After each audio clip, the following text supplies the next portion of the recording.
Continuamos en nuestro programa. En esta mañana está con nosotros el doctor Giovanni Atariguana, director nacional de la Unidad Popular. Doctor Atariguana, van saliendo también el día de ayer, pidieron ya formular cargos, vincular al expresidente Sonel Hosner y otros funcionarios en la provincia del Guayas que estuvieron en la gobernación y ministerios también en el gobierno del licenciado Lenín Moreno Garcés. La figura sería el peculado del manejo en la pandemia que lastimosamente atraviesa el planeta hasta este momento, y particularmente situaciones que se habían dado en la provincia del Guayas. Hechos de corrupción que van saliendo a granel. ¿Cómo ir proscribiendo también este tipo de situaciones ya desde el servicio público, doctora Atariguana? Cayetano, creo que este tema es muy doloroso, porque además de la indignación que contra todo acto de corrupción debemos tener la gente honesta, estos hechos son en medio de la pandemia. Y es doloroso porque al Ecuador le han costado la inacción y la corrupción en el gobierno de Lenín Moreno más de 70.000 vidas que se han perdido en el contexto del COVID. Son personas, seres queridos, que ahora en varias familias lo han llorado, mientras no había camas en los hospitales, no había fondos para la bioseguridad, para el personal de salud, había quienes de manera totalmente maliciosa hicieron negociados en los hospitales, en los insumos, en los medicamentos, en las mascarillas, hasta en las fundas de los cadáveres, Cayetano. Y en su momento, varios sectores, Unidad Popular también, levantó no solamente el reclamo, sino que pusimos varios recursos para que se investigue distintos ámbitos del gobierno anterior ante la Fiscalía. Enhorabuena que ahora la Fiscalía empiece a tomar cuentas al más alto nivel. Por supuesto, también está pendiente el reparto de los hospitales, que también ha sido en medio de la pandemia, mi estimado Cayetano. Para que esto no vuelva a ocurrir, es indispensable exigir a la justicia, a la Fiscalía, que no haya impunidad. Y sobre todo la gente honesta debe estar atenta porque los negociados no paran. Ahora mismo en el tema de salud hay anuncios respecto a privatización, el tema de farmacias, siempre se venden como soluciones. Pero hay que ver efectivamente qué va a pasar con los recursos. El propio IES, del cual estamos preocupados porque está a punto de la quiebra, no solamente porque el gobierno no cumple sus obligaciones, cerca de 7.000 millones le debe, y en la proforma no ponen un solo centavo para cubrir esa deuda, sino que es un centro de corrupción. Mientras se despiden médicos y enfermeras que sirvieron en el COVID, estos héroes fueron despedidos en el área de salud del IES, resulta que las travesuras continúan. Vamos a ver cómo nos va, Cayetano, a los afiliados, a los pensionistas, con este cambio de mando en el IES. O sea, salió el señor Madero y entra el doctor Cepeda, me parece, que tiene intereses precisamente con las clínicas privadas. Vamos a ver, lamentablemente los afiliados no tenemos representación en la conducción de nuestra institución, porque el IES se nutre del ahorro que mes a mes los trabajadores, el sector público, los asalariados entregamos para financiar las prestaciones. En todo caso, en la lucha contra la corrupción debemos ser persistentes, no rendirnos y seguir denunciando. Ahora, vemos también las situaciones, cómo se van agravando y el desprestigio que va ganando y ahondándose más en la primera función del Estado, me refiero a la Asamblea Nacional. Asambleístas inmersos en situaciones de diezmos, tráfico de influencias. Un recientemente destituido también o censurado defensor del pueblo con tremendos antecedentes de acoso sexual de manera particular. Y con respecto a este también, ¿cómo entendemos de los defensores, del defensor del pueblo, valga la redundancia, ver ahí inmersos, inclusive aliados de ustedes, como son Pachacuti, doctora Atariguana? Bueno, a ver, en el tema de la Asamblea, en general los actos de corrupción, primero que deben ser procesados, tienen que ser investigados. La corrupción debe ser combatida, venga de donde venga, pero tiene que hacerse de forma seria, responsable, con el debido proceso. No solamente se trata de establecer escándalos, sino llegar hasta las últimas consecuencias. Yo veo, por ejemplo, que el asambleísta Villavicencio hizo unas declaraciones ahora hay unas disculpas medias especiales con algún asambleísta Vanegas, me parece, se dan la mano y aparentemente no ha pasado nada, ¿no es cierto? Entonces, el pueblo ecuatoriano reclama seriedad. Por supuesto, es grave que haya tráfico de influencia y que los legisladores, en vez de fiscalizar, de legislar, se dediquen a gestionar cargos públicos y deben ser sancionados si se llega a comprobar. Pero no nos olvidemos la otra parte, Cayetano y pueblo ecuatoriano. Si los asambleístas logran tener cargos en el Ministerio de Agricultura, en la Comisión de Tránsito, en el IES, en el Ministerio de Salud, en los hospitales, la pregunta es, ¿alguien les repartió? Pues entonces aquí hay, como en el tema de la vieja asamblea, un gobierno que está repartiendo a cambio de qué, nos preguntamos. Comprando votos, conciencia. Quizás eso explica cómo el bloque de Creo pasó de 15 a ahora tener cerca de 30 independientes, gente que abandonó sus organizaciones por las cuales fueron electas de manera inmediata, apenas se posicionaron. Entonces, el combate a la corrupción debe ser integral. Por supuesto, debe haber la Asamblea un cumplimiento de sus funciones. Nosotros estamos exigiendo que cumpla con la Constitución y la ley y devuelva por inconstitucional, porque viola varias leyes como la ley del Código Orgánico de Planificación y Finanzas Públicas, la Proforma 2021. Si la Asamblea cumple con su papel, será reconocida por el pueblo. Vamos a ver cómo actúa la Asamblea y las distintas fuerzas políticas frente a la anunciada mega ley, una especie de ley trole, que va a enviar el gobierno aparentemente mezclando tributos y temas laborales en la línea de Fondo Monetario Internacional, un proyecto económico urgente. Vamos a ver si ahí funcionan los repartos de cargos, el hombre del maletín, o se ponen por delante las tesis, la defensa del interés nacional. La Defensoría del Pueblo es una institución en crisis, lamentablemente. Nosotros en su momento valoramos el papel del defensor del pueblo en octubre del 2019, de él y de la institución. El informe sobre la violación de derechos humanos, que incluso ha sido la base para enjuiciar por lesa humanidad a Lenín Moreno, es hecho no por el defensor del pueblo, sino por una comisión independiente donde hay personalidades defensores de derechos humanos como Sibel Martínez, personajes vinculados más bien a la derecha ecuatoriana como el doctor Solines, que fue binomio incluso de Guillermo Lazo, donde a la luz de los hechos estableció que en octubre de 2019 hubo violación flagrante de derechos humanos, se perdieron varias vidas, particularmente en el sector indígena. Varios hijos de Cotopaxi perdieron la vida, cientos de detenidos fueron maltratados. Eso hay que distinguir efectivamente del comportamiento individual de Freddy Calderón. Es un tema que debe dilucidarlo la justicia, por supuesto. En todo caso, hay que estar atentos ahora en el tema de contar con un defensor del pueblo.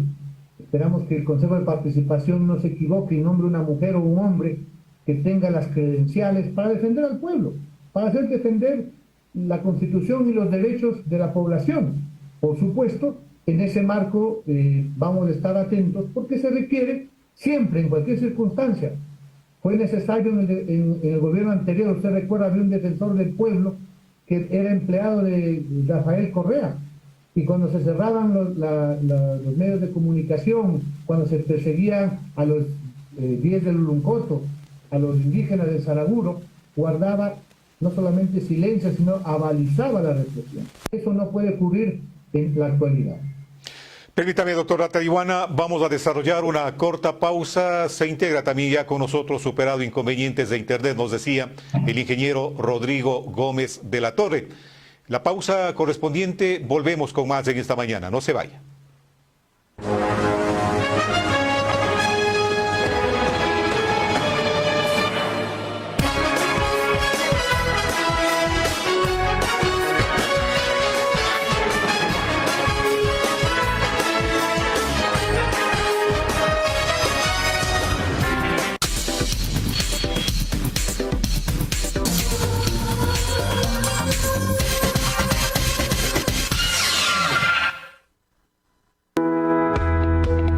Diagnóstico Centro Médico.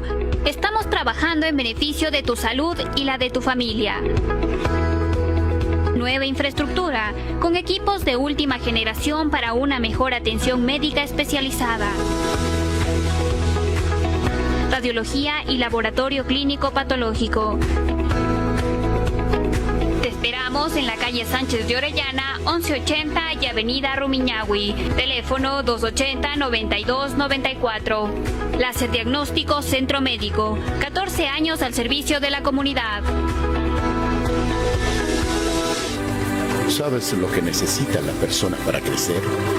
Apoyo. Apoyamos a quienes pelean todos los días en una lucha sin medallas. A quienes no nos decepcionan. Sabemos que podemos confiar en su responsabilidad, en su puntualidad. Confiamos en la capacidad de unirnos en los malos momentos porque ya lo hemos hecho antes. Apoyamos a quienes han decidido no rendirse nunca. Nunca vamos a dejar de apoyarlos en el futuro, porque el futuro tiene nombre: progreso. Ven a Andina. Queremos ser tu cooperativa. Oficina Matriz, Antonia Vela y Benjamín Terán. La Tacunga Centro, Quijano y Ordóñez. Y Félix Valencia. La Tacunga Sur, 1 de abril y Avenida Unidad Nacional. Agencias La Maná, Machachi y Quito Sur. Los trabajos para repotenciar el agua potable de miles de familias pujilenses se encuentran en su tercera y última etapa. El ingeniero Luis Luxa, alcalde de Pujilí, constató el avance del 70% de esta importante obra ubicada en el sector de Enchapo. Estamos justo en el punto donde está tanque de reserva de 150.000 litros de agua para repotenciar a todo lo que es el casco urbano de Cantón Pujilí. Y estamos muy contentos de que EPAPAP ya inició la instalación de red matriz de la tubería de 160 milímetros y de 110 milímetros. Este proyecto se concluirá, estamos ejecutando ya en obra civil para poder cumplir y para inaugurar en próximos días de cantonización aquí en el Cantón Pujilí. Tendremos pasado de 2 millones de litros que repotenciará norte, sur, centro de la ciudad de Pujilí. Como siempre, trabajamos con corazón, con amor por nuestro pueblo de Pujilí, y estoy seguro de que ya no van a sufrir por tema de agua. Este es un mensaje del GAT Municipal Intercultural del Cantón Pujilí. Trabajamos con el corazón. Mejoramos día a día para brindarte una atención de calidad. Por eso ponemos a tu disposición nuestro centro médico en el sector El Salto. Contamos con atención permanente en medicina general y odontología. Además, realizamos campañas médicas de especialidades como pediatría, endocrinología, ginecobstetricia y traumatología. Agenda tu cita médica llamando al 098-750-2612.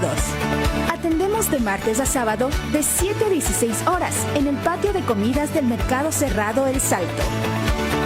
La Tacunga renace con salud. Patronato Municipal de La Tacunga. Madre de la Merced, Madre del amor hermoso y de la dulce esperanza, ayúdanos a construir un mundo libre de esclavitudes y de acciones deshumanizantes. La Orden Mercedaria y Marca Televisión lo invitan a celebrar juntos las festividades en honor a la Virgen de la Merced, patrona del volcán. Celebraciones litúrgicas, deportivas, culturales y tradicionales se vivirán en una nueva edición de festividades con transmisiones en vivo desde el Templo Mercedario. Marca Televisión en momentos de fe y cultura. Comunicamos para la vida. Elige estar conectado con el país y el mundo con la más avanzada tecnología sin límites. AJNet, internet por fibra óptica para navegar con la mejor calidad de conexión. Contrata ya tu plan de internet de alta velocidad sin límite de descargas o megas. No necesitas línea telefónica. Internet Wi-Fi en todos tus equipos portátiles. Instalación inmediata. Técnicos certificados para tus proyectos de internet. AJNet, máxima cobertura en los cantones de Cotopaxi. AJNet, con el respaldo de AJ Computación, 25 años junto a ti. Disfruta ya del servicio con la calidad que tú te mereces. AJNet, La Tacunga, calle Guayaquil 527 y Quito. AJNet, internet de alta velocidad por fibra óptica en tu hogar.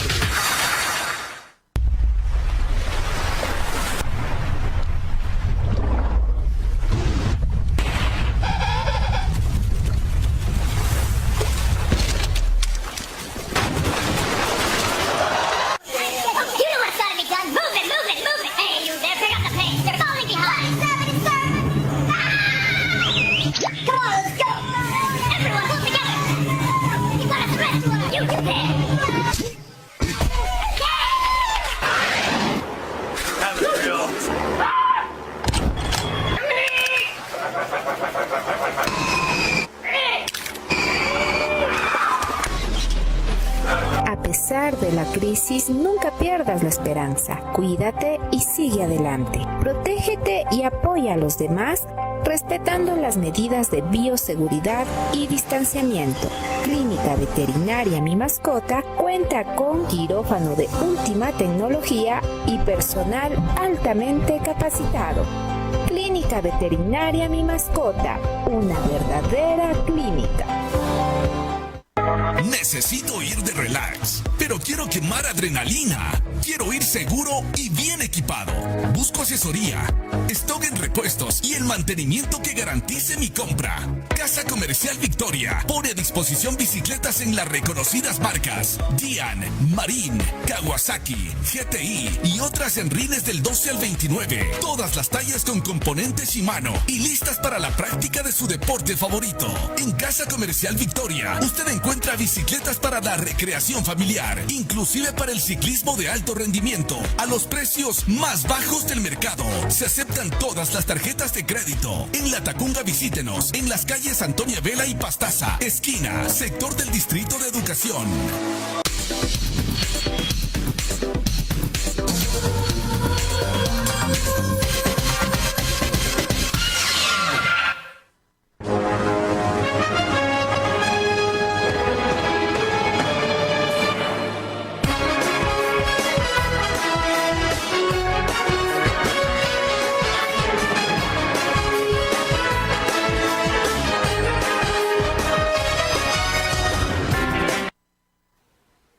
Retomamos nuestro programa y damos la bienvenida, también ya superado el inconveniente técnico, al ingeniero Rodrigo Gómez de la Torre, quien también se integra a este diálogo esta mañana conjuntamente con Giovanni Atarihuana, director nacional de la Unidad Popular. Ingeniero de la Torre, buenos días, bienvenido, gracias también por estar con nosotros. Valdría la pena escuchar un balance desde su punto de vista de las movilizaciones que se han venido dando en el país, de las exigencias que tiene la CONAIE y otras organizaciones sociales del país. Buenos días, el centro del país lo escucha. Muy buenos días, Cayetano, buenos días, Giovanni, y a todos los internautas que nos están escuchando, mil disculpas por la demora. A ver, hace días atrás yo publiqué un comentario justamente que iniciaba con más movilizaciones, menos soluciones. Reconocemos, y lo reconozco, y Giovanni me conoce y se sabe un poco de mí, comparto plenamente la protesta social, estoy completamente de acuerdo que ese es un derecho constitucional y un derecho humano. Lo que sí creo que hay que tener muchísimo cuidado es que esa protesta social sea organizada, coordinada, para generar conflicto o a través de infiltrados, porque en un momento de convulsión o en un momento de transición que está viviendo el Ecuador, tenemos que tener mucho tino que no se nos presente otro octubre negro, en donde, en nombre de la protesta social, se dieron desmanes, ataques inhumanos, porque el atacar por la espalda a un periodista es atentar contra su vida, secuestros y violación de derechos humanos a policías, mujeres policías en la zona de Calderón, rotura de las fuentes de agua potable para ciertas zonas de Ambato, o más grave aún, el mensaje clarito que en el Ecuador es el país de la inmunidad, de la impunidad, cuando se quemó la Contraloría General del Estado. El quemar la Contraloría General del Estado o entrar con tanques de gas rompiendo las puertas de la Asamblea Nacional no es un tema de protesta social. Con todo respeto, es delincuencia organizada y terrorismo. Eso es otra cosa muy distinta. Creo que con Giovanni, con el Frente Unitario de Trabajadores, en algunas ocasiones, inclusive hemos marchado los 1 de mayo acompañando derechos de protesta social en donde han sido pacíficas. Eso es una cosa. Hay que tener cuidado que esos temas pacíficos no se conviertan en actos de terrorismo, que lo que buscan es algo muy distinto a lo que dicen que buscan. Y lo estamos viendo lamentablemente en el caso de arroceros en las zonas de Los Ríos en este año. Ya en lo que ha significado también esta situación de los arroceros, Rodrigo Gómez de la Torre, en las ocasiones que hemos tenido la posibilidad de dialogar, siempre ha expresado que este sistema de regulación de precios no deberían darse. siempre se ha preguntado también qué pasa con la papa, qué pasa con el melloco y otros que se producen en la tierra que no tienen precios oficiales. Ahí yo creo que hay un tema. Nosotros estamos demasiado ocupados hablando de los precios, cuando sí coincido plenamente, creo que deberíamos estar hablando de los costos. ¿Qué es lo que está pasando con costos de producción? Y en esta última temporada hemos analizado mucho el tema arancelario. Y curiosamente confirmamos nuevamente que desde hace muchos años, más del 90% de los insumos agropecuarios tienen arancel cero. En el mes de mayo se retiraron aranceles a 128 partidas, donde había muchos insumos o herramientas que se requieren para el agro. Y ahora en el mes de agosto entró en vigencia 667 partidas, donde las pocas que quedaban para el sector agropecuario se han incluido. Y cuando vemos que hay insumos que se importan a Colombia, que se importan a Perú y que se importan al Ecuador, en los tres países arancel cero desde hace mucho tiempo, pero vemos que en el Ecuador hay un margen de utilidad de un 30, 50, 80 y en ciertos casos superan el 200%, sí vemos una necesidad imperiosa. No necesariamente que el Estado entre a controlar precios, porque eso es ineficiente y deriva en corrupción. Que venga más competencia, que la industria nacional, que así como sale a Perú, sale a Colombia, sale a Bolivia, sale a Centroamérica, acepte que venga competencia de fuera para insumos, para materias primas y compitamos y trabajemos en costos de producción, seamos más eficientes. Va a generar un shock, sí, pero también creo que hay algunos sectores empresariales y contados que creo que están haciendo grandes utilidades utilizando al sector agropecuario a través de los mismos precios de sustentación que, como tiene garantizado un precio, que no sabemos si le pagan o no, pero no importa, yo le subo el insumo a lo que a mí me da la gana. Reconocemos la crisis de buques que hay actualmente, eso es real, pero no nos olvidemos que también hay macroutilidades en grupos pequeños, que son pequeñas mafias chiquitas, porque no hay grandes mafias, son pequeñas mafias chiquitas que yo creo que a través de competencia libre y abierta van a tener que entrar a aportar al desarrollo del país. Giovanni, no quisiera dejar pasar por alto también el tema de lo que viene pasando en la seguridad social. Jorge Madera acaba de renunciar y se pronuncia también que al interior existen mafias. Él estuvo ya en su momento también en calidad de director general de la institución aseguradora. ¿Qué hacer con esta a futuro? Ustedes han venido defendiendo de que una privatización imposible. ¿Cuál es la solución? ¿Cómo conducirla a esta, Giovanni?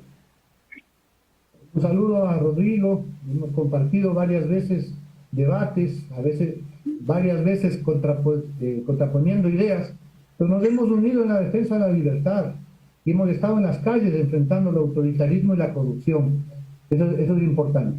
En el tema del IES, efectivamente hay una crisis que tiene que ver con elementos estructurales, pero tiene que ver también con voluntades políticas e intereses que están en juego.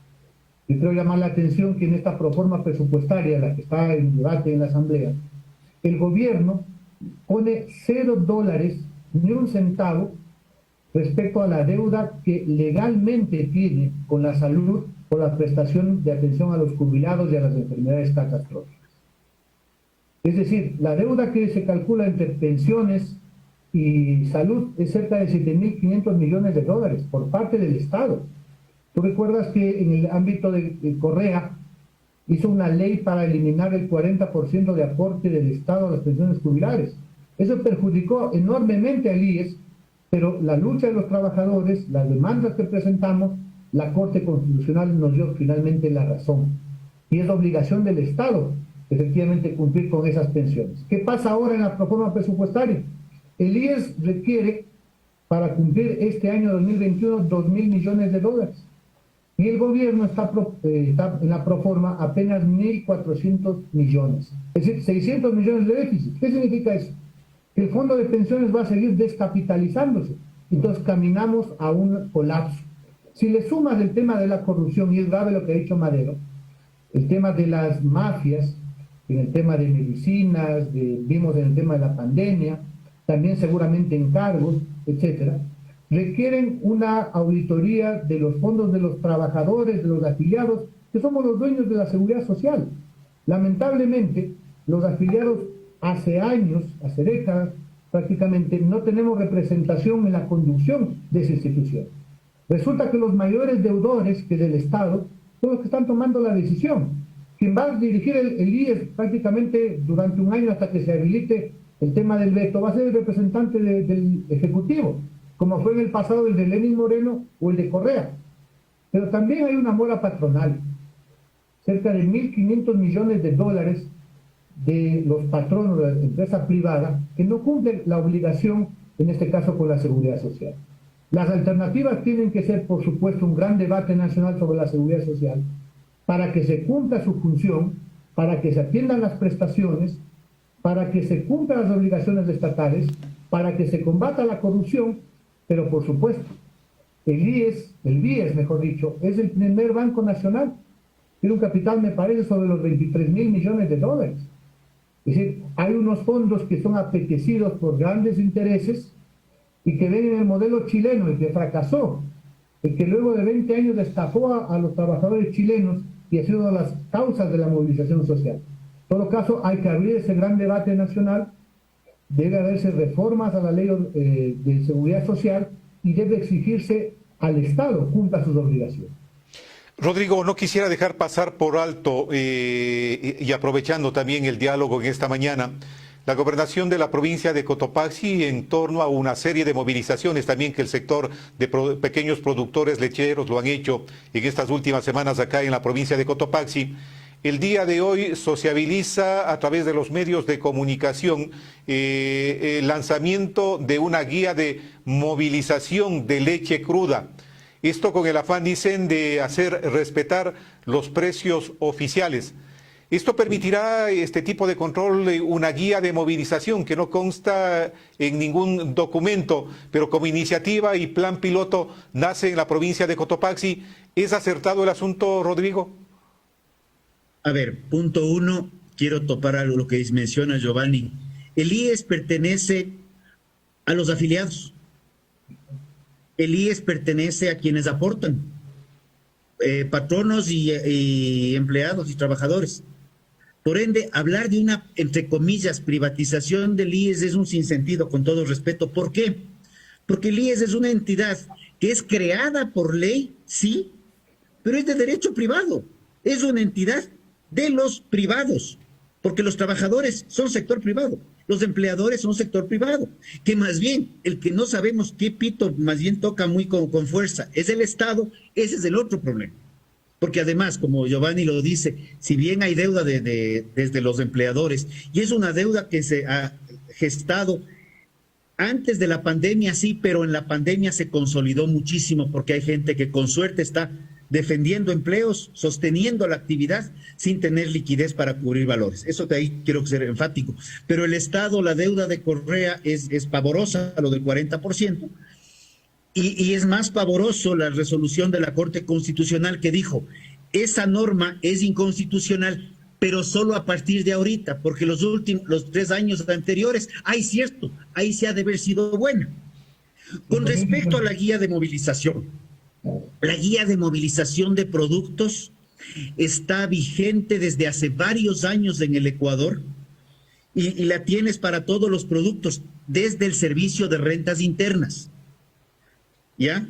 Entonces, eso existe desde hace años. En el sector lechero puntualmente, lo que se hizo fue un acuerdo para que el transporte desde la industria hacia el centro de acopio o hacia la industria directamente, sea la industria que recoge la leche, determina cuánta leche está y generan sus guías de movilización desde las fincas para evitarnos más trámites y más papelería. Esto sucede y se cumple en el sector formal de la economía. Entonces, hablar de una guía de movilización que va a ser un trámite adicional que le pondremos a productores e industriales y acopiadores probablemente formales, personalmente no creo que va a solucionar mucho, porque cuando tenemos un 68% de la leche en el lado de la informalidad, probablemente seguirá en la informalidad. Es el caso del empleo. Tú le dices que 3 de cada 10 ecuatorianos están con la seguridad social, como sin deuda, pero con la seguridad social, están con 13º, 14º vacaciones, pero 7 están en la informalidad. Tú le pones más requisitos y más normas a esos 3, no solucionas el problema de los 7. Por el contrario, terminas ahuyentando a la gente que quiere contratar con más regulaciones, más normas, más trabas, más trámites, y todo eso deriva en más costos. En una situación compleja como la que vive el Ecuador, inyectar más costos a la economía en lugar de más soluciones, con todo el respeto que le tengo y aprecio personal al gobernador de Cotopaxi, no creo que es el camino, sin perjuicio del hecho que esa guía de movilización de leche cruda en proyecto piloto no nació de la gobernación, sino nació desde el Ministerio de Agricultura. Giovanni, no quisiera dejar pasar por alto también y ver los dos criterios. El tema de la probable ley que sea remitida a la Asamblea Nacional de emprendimiento. Ahí se habla desde el sector de las organizaciones sociales, la precarización laboral. ¿Por qué nos anticipamos si no conocemos a fondo todavía el proyecto correspondiente? A ver, creo que todos los ecuatorianos reclamamos soluciones para crear empleo. Este es un pueblo extremadamente trabajador. Basta ver la segunda ola migratoria que está hoy en Estados Unidos y Europa. 4.000 millones de dólares van a entrar este año para sostener la dolarización y es fruto de la clase trabajadora ecuatoriana en Europa y Estados Unidos, precisamente. El tema es cómo hay una política pública que permite que se cree empleo. Nos quieren vender la idea que hay que flexibilizar. Hay que hacer al pan pan y al vino vino. Flexibilizar significa precarizar el trabajo. ¿Por dónde el gobierno debería invertir o, digamos, generar empleo? Hay que apoyar a la pequeña y mediana empresa. Pues. Hay que cumplir la oferta de campaña de créditos al 1% y 30 años de plazo, como ofreció Guillermo Lasso en campaña.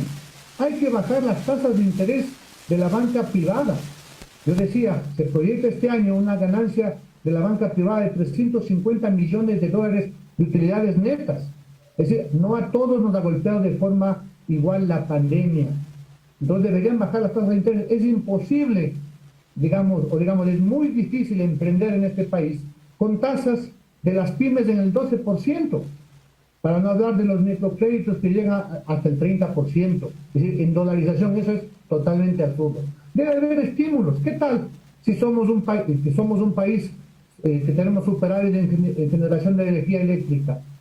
¿Por qué no hay tarifas preferenciales para el tema de quién tener empleo? Incluso en algunos ámbitos de la producción podría haber tarifas cero. El tema es que a propósito de que la gente quiere empleo, no cabe el ejemplo que hizo el presidente de la República de su amiga Lorenza, donde dice todo el que gane más de $20, hasta 21, 22, 23, es suficiente. No. El pueblo quiere trabajo digno y con salario justo. No se trata de libertad para contratar, lo que quieren varios sectores empresariales es libertad para despedir, y libertad para despedir sin indemnizaciones. Ese es el resultado de la famosa ley humanitaria. Nosotros decimos, hay un discurso, el trabajador no quiere estabilidad, lo cual no es cierto. Los trabajadores y sus familias quieren estabilidad que les dé certezas, que es un tema de un derecho el trabajo.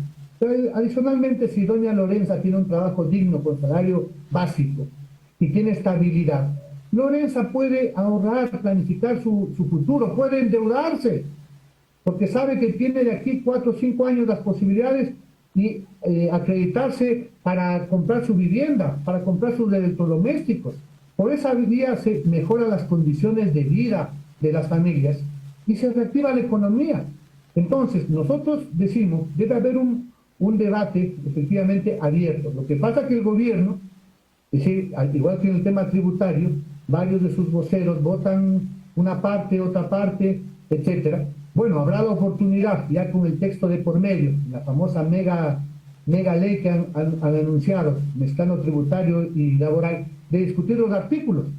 Lo que nosotros vemos, efectivamente, es que hay una visión, es así, de volver al pasado, porque lamentablemente en el ámbito económico está la democracia cristiana en las decisiones del gobierno, el grupo de Cordes, quienes manejaron la economía ecuatoriana y que llevaron a la quiebra en el siglo pasado el tema bancario. Entonces vamos a discutirlo efectivamente de manera frontal, democrática, y aspiramos, si es necesario ir a la consulta, por supuesto estamos dispuestos a aquello. Rodrigo, ¿los mensajes en materia laboral que va dando el gobierno permitirán la creación de plazas de trabajo en el país? A ver, volver al pasado en materia laboral es muy difícil porque nunca hemos avanzado en el futuro. Siempre nos hemos quedado en el siglo XIX con la misma visión de los abusos de finales de 1800 que derivaron en la construcción del Código Laboral. El Código Laboral ha demostrado desde el año 2015 que no crea empleo per se, pero sí tiene la capacidad de destruirlo. Y la llamada, y vamos a coincidir en el nombre, Ley de Injusticia Laboral, que se planteó en el 2015, lo que ha hecho es destruir empleo de manera sistemática.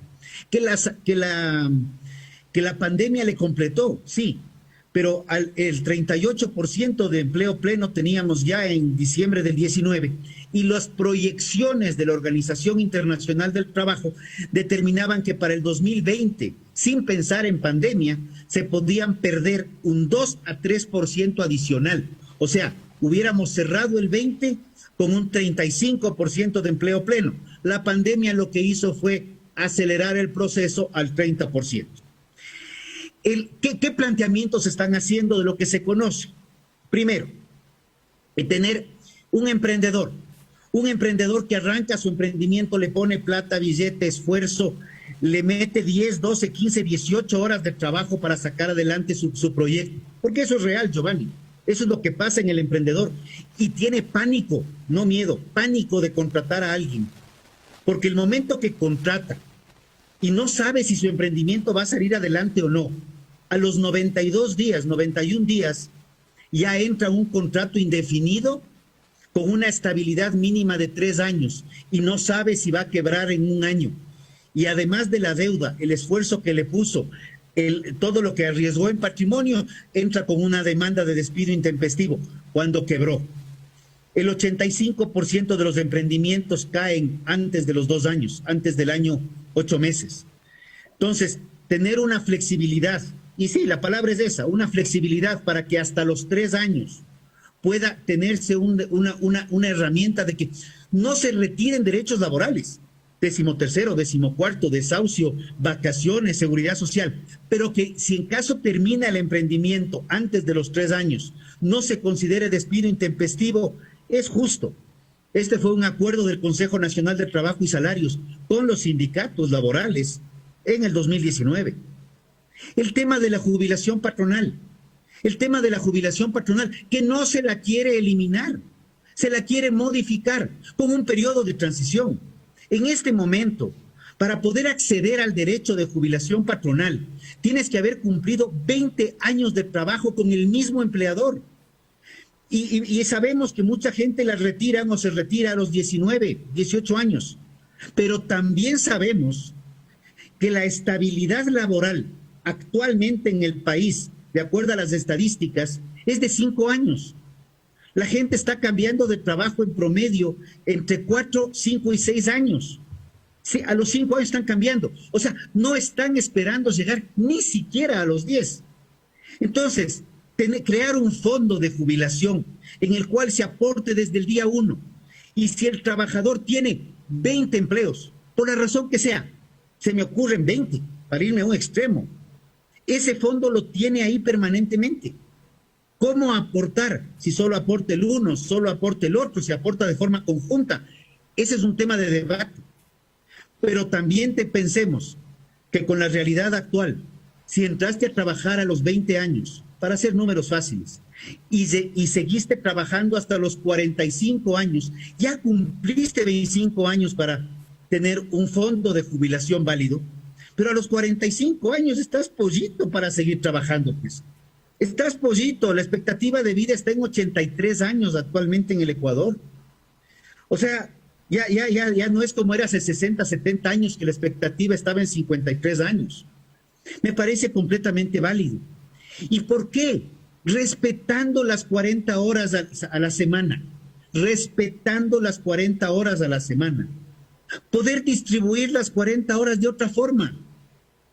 Un joven que quiere montarse un emprendimiento de fin de semana y que necesita el viernes para hacer las compras, para trabajar, para lo que sea, ¿por qué no acordar una relación laboral de lunes a jueves de 10 horas diarias? Y poder tener libres viernes, sábado, domingo, para que él haga lo que quiera, para emprender por su cuenta. Respetemos las 40 horas, pero seamos más flexibles. Y les voy a decir algo que es más complicado. Las nuevas formas de trabajo, ya el trabajador no compite con el vecino, ¿ah? En los que pueden hacerse teletrabajo, ya los trabajos no se compiten con el vecino, con el cantón de al lado. Puede estar compitiendo con alguien que está en la India. Los mismos call centers ya ni siquiera están en el Ecuador. Y se trabaja exactamente igual. Las tecnologías de la información han cambiado el mundo. Por eso digo, hablar del pasado en materia laboral, que queremos regresar al pasado, no es factible. Porque no hemos avanzado ni al presente, peor aún al futuro. Seguimos en el pasado. Más bien veamos al mundo laboral de una forma distinta, dinamicemos para que esos 7 de cada 10, digamos no todos, pero que de esos 7 al menos 2 o 3 más consigan un empleo con derechos, con seguridad social, con 14º, con vacaciones, con afiliación. Y el momento que subimos el porcentaje de gente con afiliación, también aliviamos un problema estructural en el IES, que es un tema gravísimo también en el país. Queda pendiente un diálogo con mayor tiempo también, y yo quiero agradecerle a Giovanni Atariguana, director nacional de la Unidad Popular, y por supuesto también a Rodrigo Gómez de la Torre, quien lastimosamente por problemas de conexión no pudo estar desde el inicio en nuestro medio de comunicación. Giovanni, ¿algún criterio en la parte final? Bienvenido. Bueno, creo y nos comprometemos, Cayetano, a tener un debate extenso en el tema laboral y tributario. Creo que es un tema decisivo para el país. Y creo que hay que hablar también ya sobre el tema de qué dice la ley.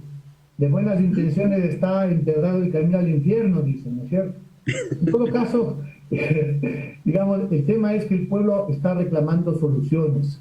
Hay alternativas, hay propuestas. Le decimos al presidente Guillermo Lasso la palabra, estamos de acuerdo, cobre el impuesto a los grandes evasores, 7.500 millones de dólares, dice la CEPAL. Y eso implica no reforma tributaria, sino decisión del SRI, que es bueno para cerrar pequeños negocios por el tema de facturación, pero a los grandes no les dice nada. 7.500 millones, mi estimado Cayetano, Rodrigo, es casi un tercio del presupuesto general del Estado. Es casi el doble de lo que supuestamente nos va a prestar el Fondo Monetario Internacional. Entonces, alternativas existen. Creo que hay que entrar al debate, acercar posiciones, por supuesto, pero a la hora de tomar decisiones hay que pensar no solamente en los sectores poderosos, que además siempre ganan, hay que pensar en los 17 millones de ecuatorianos. Un fuerte abrazo, muchísimas gracias. Gracias al doctor Giovanni Atariguana, director nacional de Unidad Popular. Ingeniero de la Torre, también gracias a usted el habernos acompañado en esta mañana. ¿Algún comentario en la parte final? Bienvenido. Comparto plenamente con Giovanni y lo felicito, porque creo que hay una posición propositiva. Esperemos a ver la ley para ver qué dice. Comparto plenamente también el tema de queremos subir impuestos, cobremos mejor. Poner impuesto al patrimonio a ciertos sectores que con suerte están sobreviviendo y tienen algún patrimonio puede ser peligrosísimo para la economía. En vez de eso, enfoquémonos en cobrar a los que, como el mismo presidente dijo, sabemos quiénes son. Entonces, enfoquémonos en eso. Hagamos planes que esos sectores hagan planes de pagos, de ser el caso. Pero si son 7.500 millones de dólares, yo creo que hay mucha tela que cortar y mucho por hacer. El país requiere soluciones, requiere diálogo, no requiere más confrontación.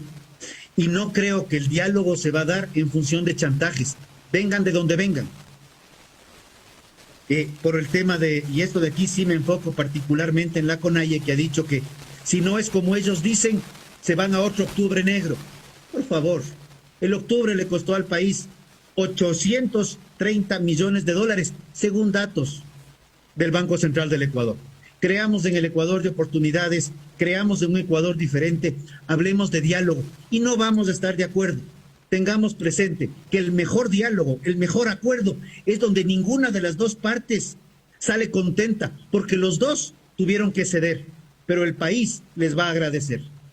Gracias a mis invitados, reitero al ingeniero Rodrigo Gómez de la Torre y también a Giovanni Atariguana, director nacional de la Unidad Popular. De esta manera llegamos a la parte final.